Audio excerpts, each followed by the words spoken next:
হায় রাষ্ট্র, কেন এত নির্মম, নির্দয়, নিষ্ঠুর হইলি? উত্তর তো খুঁজে পাই না। সালাম আলাইকুম। এই রাষ্ট্র, এই মাতৃভূমি, জন্মভূমি তো আমাদের 18 কোটি সন্তানের সকলেরই মায়ের মতনই মা।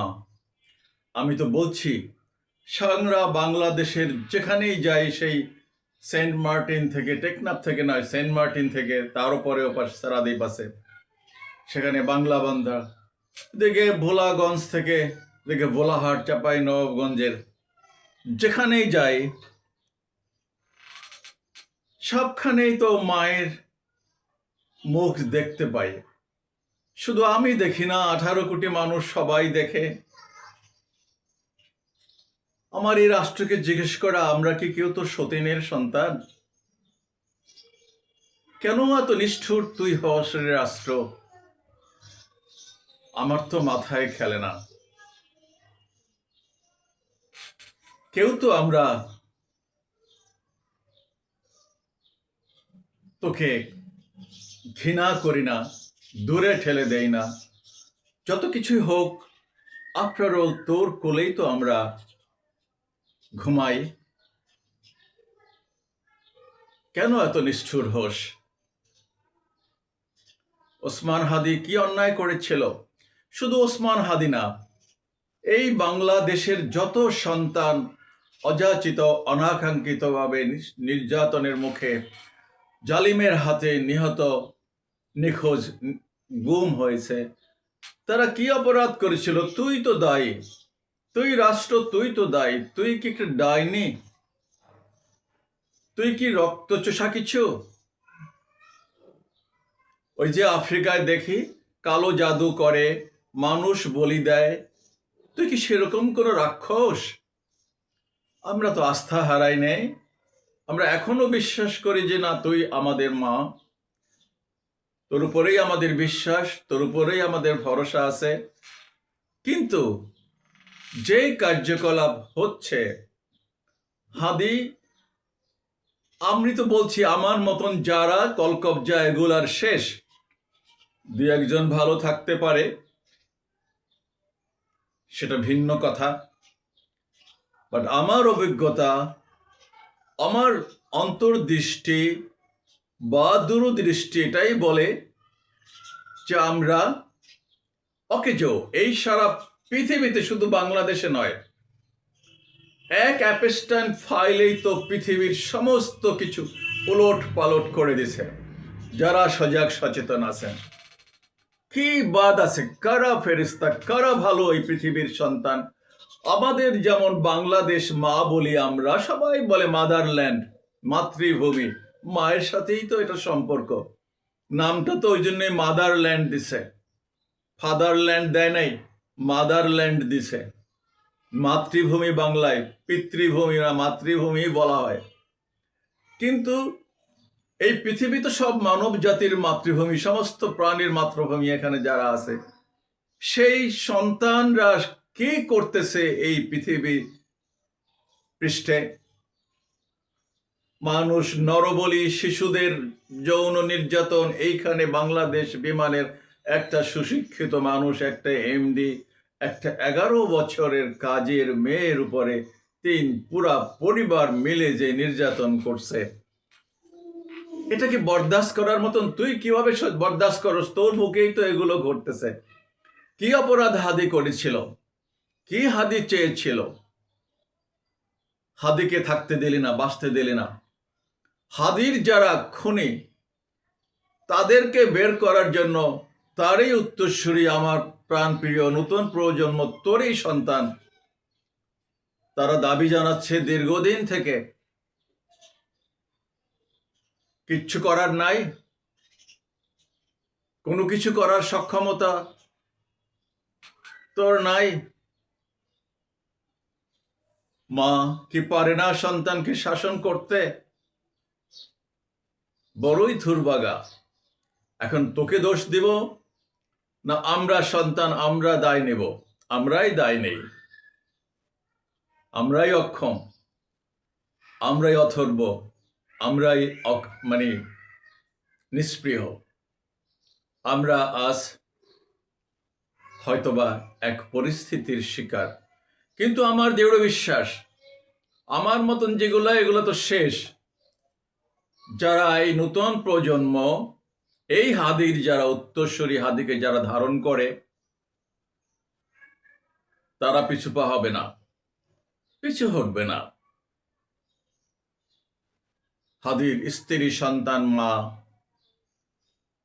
তার অনুসারীরা, তার ভক্ত অনুসারীরা, আমি তো বলছি 6 থেকে 8 কোটি মানুষ, একেবারে শিশুরাও রাস্তায় নেমে আসা উচিত, এবং আমি আশা করি নেমে আসবে। ডক্টর ইউনূস নোবেল জয়ী একজন মানুষ, সবাই তাকে ভালো বলে, সারা বিশ্বে যার নেটওয়ার্ক আছে। বিষয়টা আমার মাথায় খেলে না, বা খেললেও বলতে চাই না।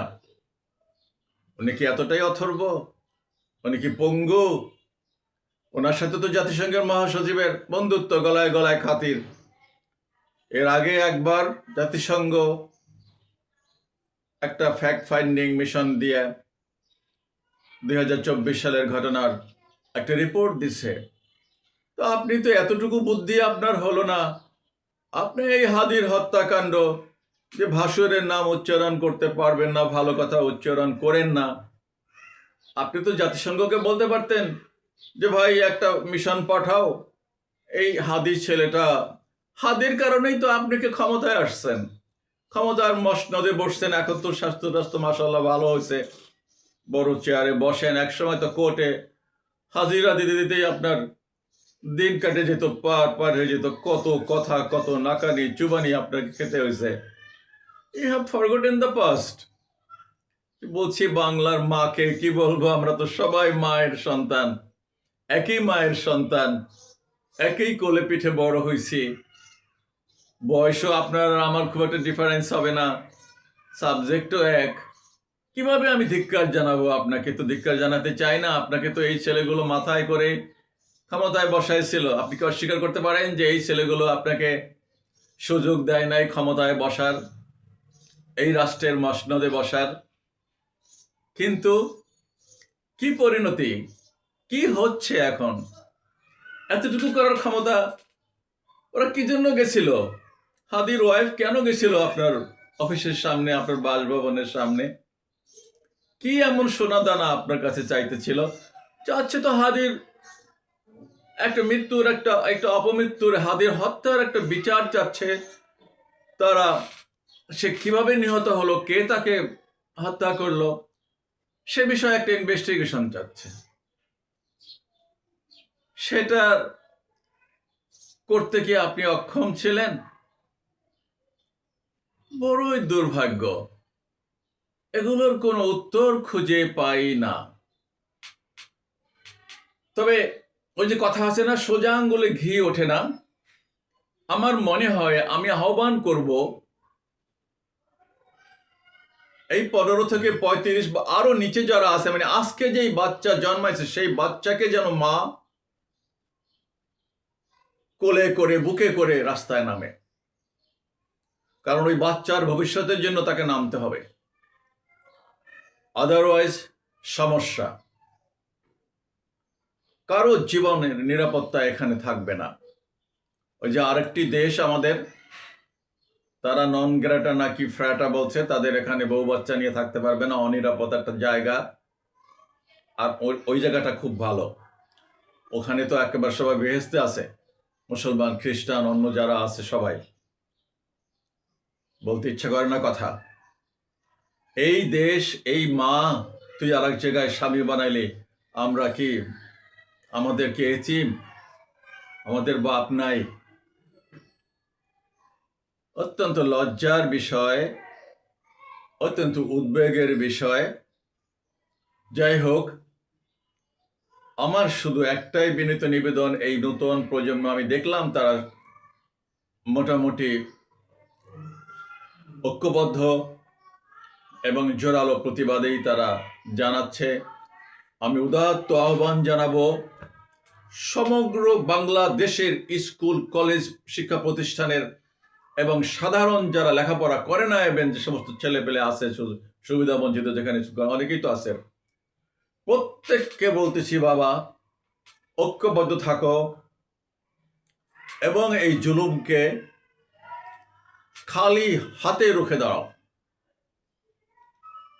দেখি শেষ পরিণতি কি হয়। আমাদের বাংলাদেশ তো আমাদের মায়ের মতনই, আমরা সন্তান খুব ঝাড়ছি, তারপরে আফটার অল ওই মায়ের বুকেই মায়ের আঁচলেই আমাদের আশ্রয় নিতে হবে, এখানেই শুয়ে পড়তে হবে জীবনের অনন্তকাল এই মাটিতেই। সো আর মায়েরা কখনোই রাগ করে না, শত অপরাধ করলেও সন্তানের জন্য হাত বাড়ায় দেয়, বুকে আসো। আর সন্তান তো যদি ভুল বুঝতে পারে তো অবশ্যই ভালো। তো আমি বলতেছি মায়ের ইজ্জত রক্ষা, নিজেদের জীবন রক্ষা, এই দেশের সার্বভৌমত্ব সীমান্ত রক্ষার জন্য আজকের এই যুব সমাজ এই বাংলাদেশের মোর দ্যান এনাফ।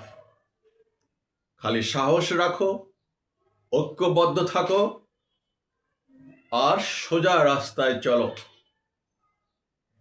পৃথিবীর কোনো শক্তি নাই তোমাদের রাস্তাকে রুখে দাঁড়াবে। আমি সালাম জানাই। এখন পর্যন্ত যা দেখতেছি এই ধারাটা তোমরা ধরে রাখো। আমাদের মতন যারা আছে এদের দিয়ে কিচ্ছু হবে না, এটাও একদম লিখে রাখতে পারো। They will do nothing. কারণ কি, তুমি বুঝবা না, তুমি যখন আমার মতন হবা সেদিন বুঝবা। এরা তো আসলে এই এই শুকনা বাঁশকে বাঁকানো যায় না। সোজা উদাহরণ, পাতিল যখন বানায়, যেটা পোড়া হয়ে গেলে এটার আর শেপ দেওয়া যায় না। ওই যখন বানায় চাকতিতে থাকে তখন একটা শেপ দেওয়া যায়। এটা বুঝতে ওই মহাকাশ মহাকাশ বিজ্ঞানী হওয়ার কোনো দরকার নাই, বুয়েট থেকে পাশ করার কোনো দরকার নাই। পাতিল বানায়, ওই বাঁশের কাজ করে সাধারণ গ্রামের মানুষ, অশিক্ষিত মানুষ। ওরা জানে যে আমাকে এই পাতিলটার শেপটা দিতে হবে এই কাঁচা অবস্থায়, এটা শুকাইলে আর এটাকে শেপ দেওয়া যাবে না, ওটা ভেঙে ফেলে আবার নতুন করে করতে হবে। সো তোমরা আমার মতন যতগুলো মানুষ আছে আমি সমস্তগুলোকে বলবো, এক্সেপ্ট এ ফিউ, আমি জানি না, এরা সব কলকবজা নষ্ট, বিকল। আমি 1000 বার বলবো, সব ডিরেল্ড, সব নষ্ট। ওই যে বুইরা বুইরা গুলা কচি কচি মেয়েগুলাকে কিভাবে নষ্ট করছে, সবগুলা তো ধারী, সবগুলা ধারী। এই বাচ্চা ছেলে পেলেগুলা ভবিষ্যতে কি হবে সেটা তারাই ভালো জানে। আমি মনে করি এরা শতভাগ ইনোসেন্ট, শতভাগ সঠিক রাস্তায় আছে এবং এরা সঠিক কাজটাই করবে।